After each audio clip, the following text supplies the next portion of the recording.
Sige. Ah! Ah! Okay.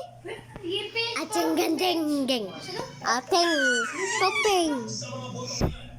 Atiki. First time. Away. Ng pagkapuso sa kapangyarihan. Sumunod dito, aprobado na rin sa botong 229-198 ang second article na nagsasabing hinaharang ni Trump ang Kongreso. Sangging. Sangging.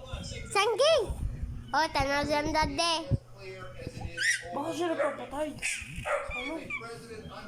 Yay! President na guys, papatay pa siya, no? At tayo pa nakatugon na oras. Yeah! Ay, yeah! Yeah!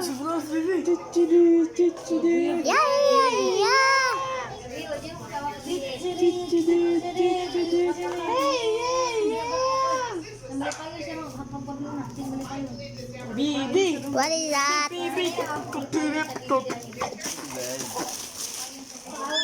Your shirt. Shirt, be. Shirt.